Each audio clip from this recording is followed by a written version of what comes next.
Hope in the midst of hopelessness. Welcome to the Dr.Stem Show.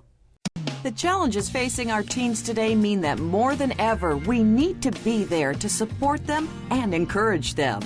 The Dr. Stem Show is here to provide discussions about topics that will help promote healthy relationships, self-image, and success for teens, parents, and the community. Our young people can achieve more in life than they ever dreamed possible. The Dr. Stem Show, hosted by Dr. Stem Malatini, will foster these discussions and encourage your participation. That is going to be our title for today's show, Hope in the Midst of Hopelessness. And I'm also excited because that is the title of the brand new book by our guest today, who is writing about hope in the midst of hopelessness. Welcome back, Dr. Bernard Reese. All right. Thank you very much, Dr. Stem, for inviting me again to be a guest on the Dr. Stem TV show. I'm truly elated to be here for the second time.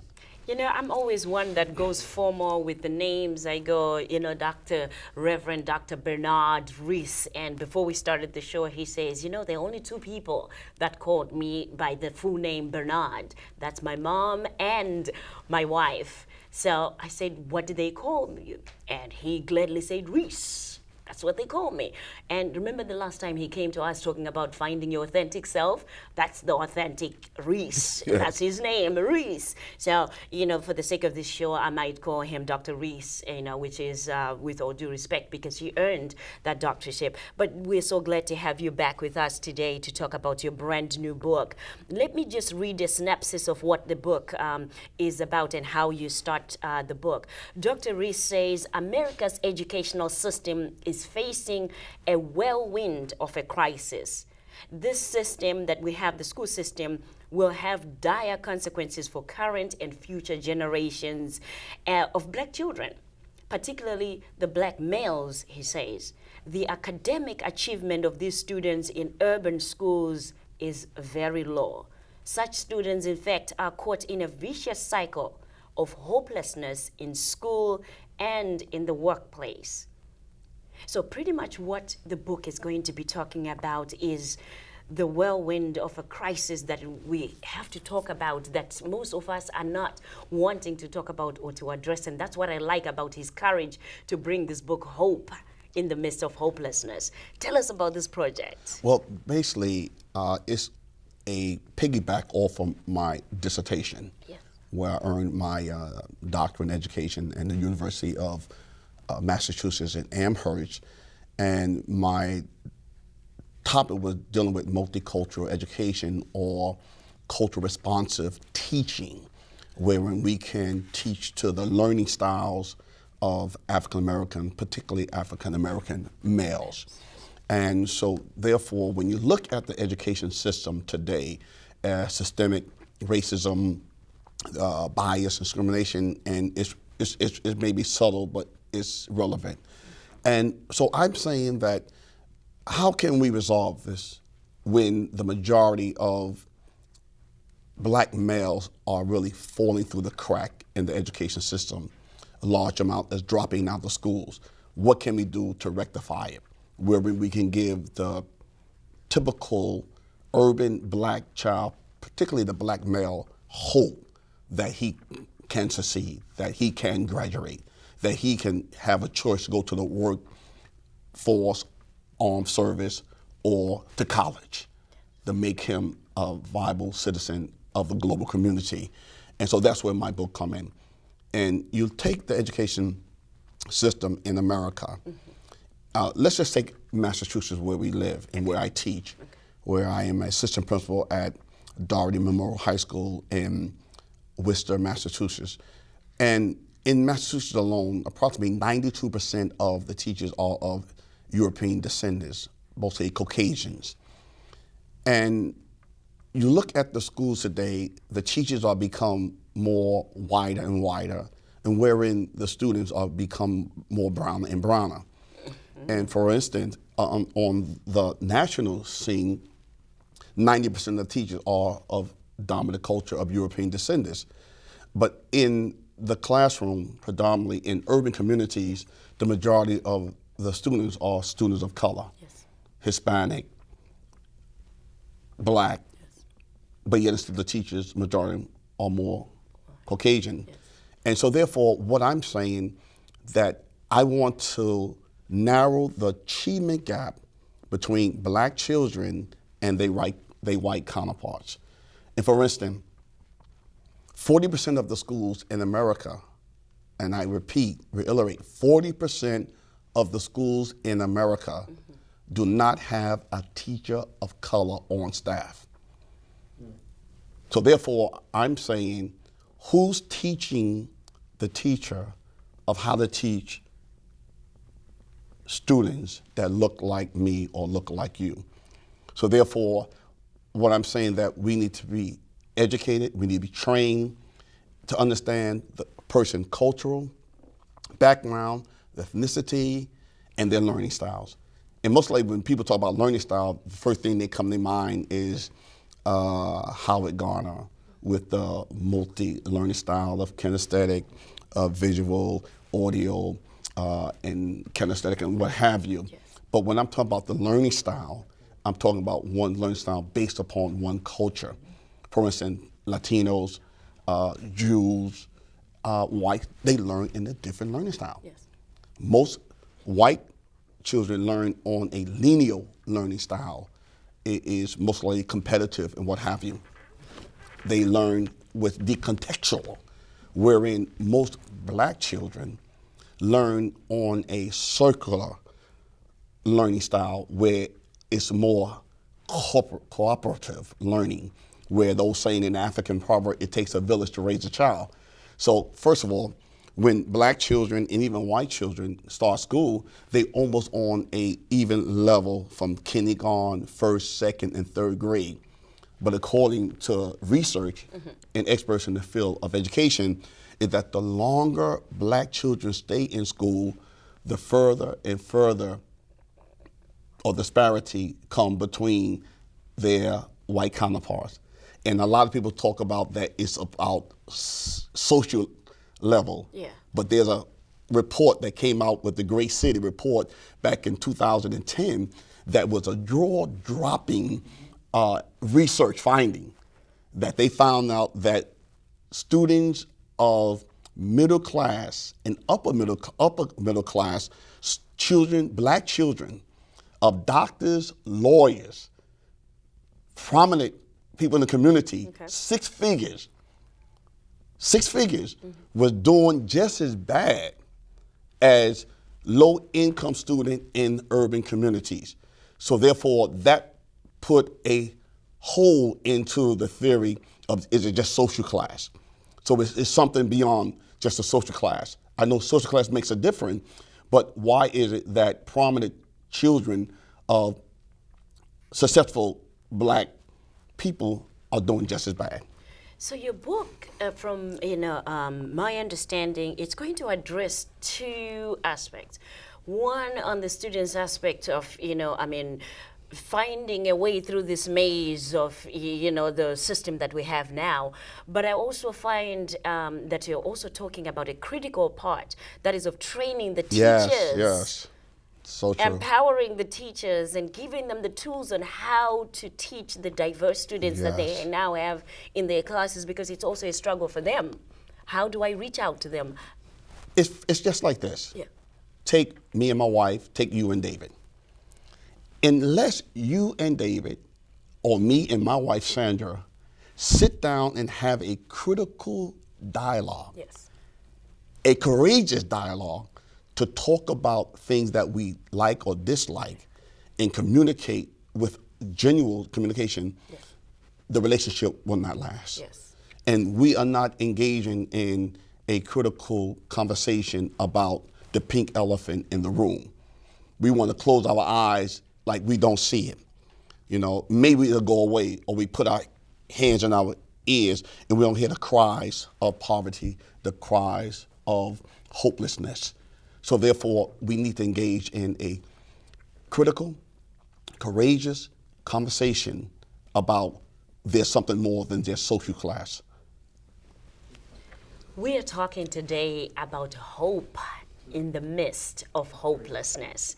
And this is the title of the book that you all should get, because it's going to have a lot of answers and a lot of questions that most of us have been asking, but no one has had the courage like Dr. Reese has of putting it down in writing. And now he's going to be going around speaking about it and talking about it to the powers to be, as well as the people that need to have a voice. So today we have Dr. Reese talking to us about hope in the midst of hopelessness. We're going to take a quick break and we'll be right back. Okay. All right. How much difficulty do you have getting your employees or your customers to listen to the solutions you can offer? This may be one of the great frustrations in business. It's time to excel. Dr. Stem now offers solutions with her Soft Skills Leadership Training Program and the Woman's Executive Leadership Training Program. To reserve your seat in one of her coaching sessions, purchase her books, or to book her services, email her at drstemmalattini@gmail.com. or go to her website at www.drstem.org. Hope in the midst of hopelessness. That's what we're talking about today. And that's the title also of the brand new book by Reverend Dr. Reese, who is with us again for the second time. He's coming back to talk to us, and he was just explaining to us a little bit about the book earlier on. This is bringing hope to those young black men in our society that are struggling and finding themselves, hopelessness in the schools as well as in the workplace. But let me tell you something. The Reverend Doctor told us too at the beginning of the show, when we started the show, I think it was the last segment, that he wasn't raised by articulate, educated parents, but he's had to find his own hope in the midst of hopelessness in his own life. So he's now not only a Reverend Doctor, but he's a professor at Worcester State University. He's also an assistant principal at a high school in Worcester.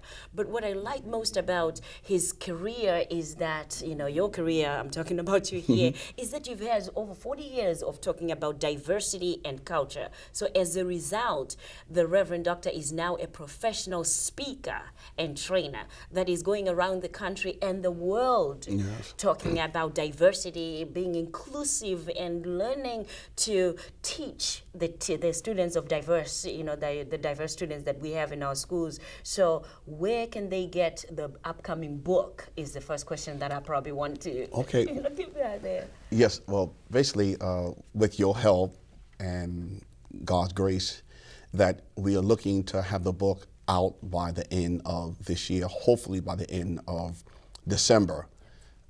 It's in book editing now for format and for publication as we speak. And with the help of Marcella Jennings, diversity personnel at Worcester State University, that she planned to give me a date in February during the Black History Month to present the outline of the book and the contents and what it is at Worcester State University. And the date, I'll definitely let you know what date it would be in February. Excellent. And what I want the audience to also know, that in your schools, in the churches, if you want somebody to come out and be a professional speaker that can talk to your audience, to talk to you about diversity, about how do you maneuver yourself, find yourself around, this hopelessness, and empowering your young men especially, to come and talk to your young men and to talk to the parents and the teachers out there. He is available for hire. So to speak. And where can they get you if they want to get in touch with you for that? Well, basically, they can get me by my email. Is Reese, REESE 92461 at msn.com. And I would definitely get back in touch as soon as possible. So that's Reese, REESE 92461 at msn.com. MSN.com. I always like to make sure that we give that, because I have a lot of you that will always write to us or call us and say, how do we get in touch with that guest? So thank you for that. So as you heard from him, I always believe that once it's out there in the universe and you say it out, it is done. So the book will be ready for you this December. It will be up. The first place that he's going to speak about it is in February at the Black History Month in Worcester at the Worcester State University. So, get ready. If you you are one of those people that are living in Massachusetts, you'll be able to see him live talking about his book, and you get your book signed Correct. at that time. How awesome is that? I'm excited. Excellent. So before we went on a break, you were telling us about, the project, and we were talking about how it's going to work for the students themselves, but the teachers. Tell me a little bit more of where you foresee the teachers getting this training on, how to teach these diverse populations. Well, I teach the course at Worcester State University anyway. Yes. And most of the teachers that I do teach are predominantly of European descent. Sometimes I look like a fly in a glass of milk in the classroom and teaching to them. And you'd be surprised that some of them come to the classroom after they teach, and some of them teaching in our public school, teaching in the urban community, and some of them really have little or no knowledge of how to reach different students that look different from them. Case in point, according to Lisa Delpit with her book, which is a must-read for any teacher that's going to teach an urban community of other people's children, and she used an illustration that most low-income students of color, particularly African Americans, they are used to direct commands, wherein most middle-class white adults and children mostly are used to indirect commands. For instance, in a middle-class white home, the mother might ask, "Joey, when are you taking your bath?" And Joey would say, "Oh, mommy, I'm taking it as soon as American Idols go over." It's good. Now, in a low-income black home, all right, when the mother or the father say, "Okay, Joey, when are you taking your bath?" Joey look at the mother like she got two heads, because that's not a direct question. That is an indirect question, and to him, he interpreted it as you giving me a choice whether to take the bath or not to take a bath. Now, what boy, 7, 8 years old, really want to take a bath? Okay? So therefore, the mother would say, "Joey, take your rusty behind in that bathtub and take a bath now, direct." And that's why so many black boys get suspended, because the teacher think that they are insubordinate. Because of just that little illustration that I just showed you, is that they do not give direct commands. And that's what we need to talk about. So we need to train them. And that's just one piece. Little black boy running down the halls, and the teacher will say, "Johnny, are you going to stop running or what?" "Johnny, keep on running."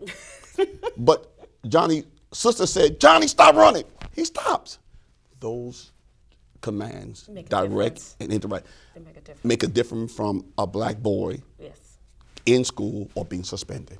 Just that point. And the other thing too is, in addition to that, I think one of the things that work as well is they know what the consequences are. If I'm told, "Go get a bath right now," I know if I don't, there's going to be a consequence. So I think the other thing that's lacking is, will you take a bath, and what time are you going to take a bath? And then they end up not taking a bath, and there's no consequence. They are asked to do their homework, and then if I don't do my homework, nothing happens. And yet, if I don't do my homework, I know that there are consequences that are coming. I'm not getting my time off. I'm not getting my, iPad. I'm not getting my phone paid off. So I'm going to get my butt in there and take a bath because of that. So I think, there's also a gap there where the consequences are not being administered accordingly when they're supposed to be, or explained. Excellent. Now, the other thing is, I also like the approach of this book, that it's also one that will talk to the young men out there on how do you find hope in the midst of hopelessness. So what we're going to do is, let's talk about that part when we come back. We're going to talk about, how to help that young man, that young African-American man, that young Hispanic man, that young man that is of a different background, a different diversity, that is struggling in the midst of hopelessness. We're talking today about hope in the midst of hopelessness with our guest, who's also the author of the book titled Hope in the Midst of Hopelessness, Dr. Reverend Bernard Reese. We'll be right back. As a youth motivational speaker, author, and coach, Dr. Stem understands that in a world where today's youth and parents are jaded and disappointed by institutions and people they perceive as out of touch with the reality of their lives, motivation is a dose that is much needed. It's time to excel. Dr. Stem Malatini is a refreshing change from the typical speaker. Dr. Stem understands the pressures, heartaches, temptations, hopes, and dreams of the generation that is just now coming of age. Students listen in transfixed silence as she speaks with the clarity and confidence of someone who has worked with teens, parents, and teachers for over 20 years. Her high-energy school assembly programs create a defining moment for schools and provide an experience students never forget. To reserve your seat in one of her coaching sessions, purchase her books, or to book her services, email her at drstemmmalatini@gmail.com or go to her website at www.drstem.org. Hope. Hope is what we're talking about today. During the break, I was talking to Reverend Reese, and I was asking him about, helping the young men out there, because then we're talking about hope in the midst of hopelessness. And I was asking him, how do we tell the young men what to do, how to maneuver through the maze of the system the way that it is right now, so that they can still find their success in the midst of everything. So, I know you mentioned something about you've never written anyone and written a referral. Talk more about that. How can teachers get to that point? First of all, Yes. and I'm glad you asked, in the years that I was a classroom teacher of mathematics, teaching in North Carolina and in New York City, right in the heart of in the Bronx, Springfield, and Worcester, Massachusetts. And the secret to it, of my success, was showing authentic love, tough love. No child cares how much I know until they first know how much I care. And then you got to understand the cultural background of black children and Latino children. They're different from European children. European children and the staff, just because I'm a teacher, now, just because that title automatically grants me respect. But to the black child, teacher, principal, or whatever, does not come with the certificate of respect. Yeah. You have to earn it. You have to earn it, yeah. So therefore, that black child, that Hispanic child, especially low income, their attendance are up. They are, suspect of anyone that look different from them already. So when you come in that classroom, I was a math teacher. Those children can read that math book, can read me better than they read that math book. Yes. They can read the English teacher better than they can read the English book. So when you come with this plastic and this make-believe and this here, superficial type of love, they know that you like them or dislike them. Now, white children, they don't have to like the teacher, but they'll learn from the teacher. Black children, if they can't feel the love, if they don't feel like you authentic, they can't learn from you. They are contextual learners. They are children that have to have tough love because that's what they raised in the home way. And the secret is caring. Yes. The secret is treat them like you treat your own children. They can feel that they discriminated. They can feel racist. They might can't spell it, but they can feel it. They can feel it. They know They it. can feel it. And so my success with children in the classroom is to show them genuine, authentic love and tough love. And then once you show them love, when you discipline them, it's not really abrasive or punitive. You show them that I'm here for you, and I will charge through hell with gasoline underwears for your success. And the only way you fail this class, you got to go up on the roof and jump off and commit suicide. You heard it from here. This is from the book, Hope in the Midst of Hopelessness. And it just is only the surface of what this book is going to cover. What I like about it is it gives us an opportunity as teachers, as counselors, as therapists, as parents, to take a look at what it is that we're bringing to the table. To take a look at ourselves. What values are we bringing? Who are we bringing to these kids that we say they're bad? They're not making it. They're failing in the classrooms. They're not doing well. Who are you bringing to that classroom? I like the fact that you said, guess what? They can do the math better and study you as a person better than they can study that math book. They can read you as a person better than they can study that English book or read that English book. So the question is, who are you bringing to them? What do you have to offer? Black people will feel the love. Any other child will say, as long as you can teach me, I'll learn from you. But they got to feel the love first and then learn from you. So it's the other way around, which makes it a little more challenging and a little more need for that openness and for that wanting for the teachers to want to get more education, for the school systems to want to bring that diversity training in their schools, for the workplaces to want to bring it into their workplace so that we can start having the dialogue. That's true. When again is that book available? Because now I'm really excited. I want to read it. Hopefully it'll be out the end of December. There's no hope because already we've found it. We found the hope. It is going to be available in the bookstores in December 2013. So be ready to read this book, Hope in the Midst of Hopelessness, so that we can begin 2014 with a brand new good Christmas present. Brand new mind from great Christmas present.